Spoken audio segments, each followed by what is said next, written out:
La economía del cambio climático, un enfoque geopolítico. Para empezar este video es necesario entender en qué consiste el cambio climático.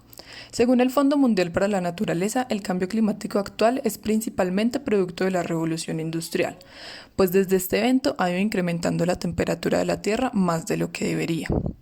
Esto ocurre por el aumento de los gases de efecto invernadero, entre los cuales el principal es el dióxido de carbono. Este aumento es debido al gran número de industrias y desarrollo automotriz que ha crecido casi exponencialmente desde el siglo XIX.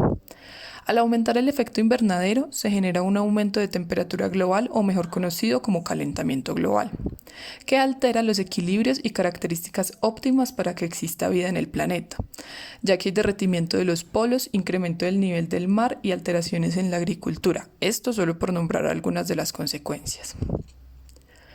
Lo que se busca para que no ocurra lo mencionado anteriormente es que la temperatura global no exceda los 1,5 grados centígrados, y en cuanto a esto existen varios países que realizan actividades adecuadas para mitigar el cambio climático, como lo son principalmente Suecia, Marruecos y Lituania, según el informe del Índice de Comportamiento ante el Cambio Climático del 2019. Sin embargo, según este mismo informe, hay otros países que no mitigan adecuadamente el cambio climático, como Estados Unidos, Brasil y Arabia, dentro de los cuales los presidentes Donald Trump de Estados Unidos y Jair Bolsonaro de Brasil consideran que el cambio climático no existe o que no es de mayor importancia. La economía del cambio climático se refiere a los efectos que tiene este fenómeno sobre la economía a nivel global, regional o local. Estos efectos representan una fuerte limitante al crecimiento económico e impiden el logro de un desarrollo sostenible, ya que, debido a su carácter transversal, afectan a todos los sectores de la economía. Desde una óptica económica, el cambio climático es quizás la mayor externalidad negativa posible.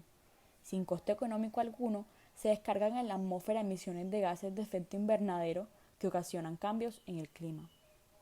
La solución implica la necesidad de instrumentar un conjunto de políticas públicas para corregir las fallas de mercado que ocasionan esos cambios y que intensifican sus efectos.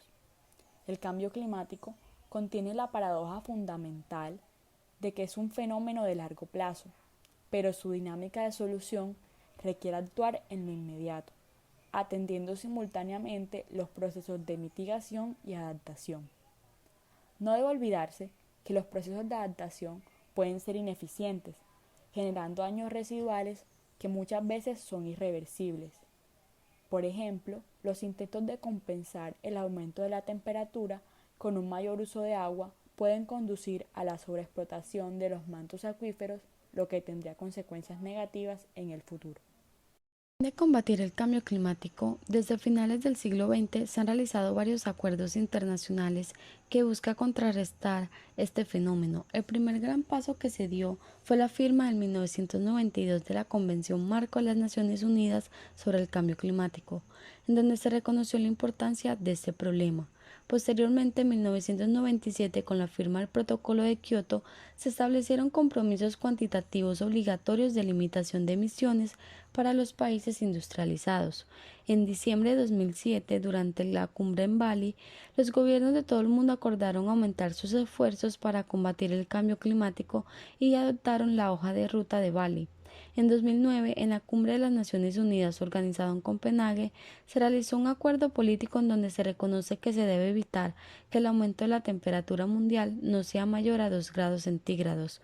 En 2010, en Cancún, se reconocieron oficialmente los objetivos de los países industrializados bajo un proceso multilateral y para los países en desarrollo se reconocieron oficialmente las acciones para reducir las emisiones. En 2011, en la cumbre realizada en la ciudad sudafricana de Durban, se estableció un segundo periodo del Protocolo de Kioto. En 2012, en Doha, Qatar, se alcanzan unos acuerdos mínimos conocidos como Puerta Climática de Doha y que prorroga hasta 2020 el periodo de compromiso del Protocolo de Kioto. En 2013, en la cumbre realizada en Varsovia, Polonia, se establece el Mecanismo Internacional de Varsovia y su comité ejecutivo. En 2014, durante la Cumbre de Lima, se aprueba el Plan de Trabajo y la organización del Comité Ejecutivo. En 2015, en la Conferencia de París sobre el Clima, se firma el primer acuerdo vinculante mundial sobre el clima. En 2016, en la Conferencia de las Naciones Unidas sobre el Cambio Climático en Marrakech, se revisa el Mecanismo Internacional de Varsovia. En 2017, en Bonn, Alemania, se lanza el Centro de Fiji para el intercambio de información sobre la transferencia del riesgo. En 2018, en la conferencia realizada en Katowice, se realizaron las recomendaciones del equipo de tareas sobre enfoques de intereses. Y finalmente, en 2019, en la Conferencia de las Naciones Unidas sobre el Cambio Climático, realizada en Madrid bajo la presidencia de Chile, se realizó la revisión del Mecanismo Internacional de Varsovia. Desde un punto de vista económico podemos encontrar algunos datos de interés relacionados con el cambio climático. En primer lugar, encontramos que hay países que se benefician por la situación debido a que su ubicación geográfica se encuentra en altas latitudes, en donde son usuales los climas fríos, y al elevarse la temperatura, las personas se ven más alentadas a realizar sus trabajos. Dichos países son Noruega con un incremento del 34% del PIB per cápita, Canadá con un 32%, Suecia alcanzando un 25%, Reino Unido al alza en un 9.5% y Francia con un 4.8% por ahora, adicional al beneficio a la agricultura de Noruega y Siberia, así como sectores relacionados a la fabricación de coches eléctricos, aires acondicionados, materiales térmicamente eficientes, productores de biocombustibles, compañías de seguro, brokers del mercado de futuros, fábricas de envasado y distribución de agua tratada, y según modelos matemáticos, bajo la implementación de medidas ambientales propiciadas por la actual situación, alrededor del mundo se estima que se podrían generar beneficios cercanos a los 26 billones de dólares y 65 millones de nuevos empleos para el 2050. Asimismo, hay sectores y regiones que resultan perjudicados, que en su mayoría se encuentran en climas más templados o bajas latitudes. Algunos ejemplos son Sudán, India, Nigeria e Indonesia, los cuales han disminuido su PIB per cápita entre los 36% y 25% según el país, a razón de las fuertes sequías que reducen la producción de los cultivos, llevando para el 2030 a 100 millones de personas a la pobreza y perdiendo en total para el año 2050 el 15% del PIB mundial, así como se viene evidenciando en tanto a las pérdidas económicas equivalentes a 160.000 millones de dólares en el 2018, provocadas por desastres derivados del calentamiento global y la contaminación. En América Latina y el Caribe se han observado tendencias significativas y modificaciones en los patrones de temperatura y precipitación. Por ejemplo, desde 1960 se observa un aumento de la temperatura de 0.1 grados centígrados por década, así como una disminución de los días fríos y un aumento de los días calurosos.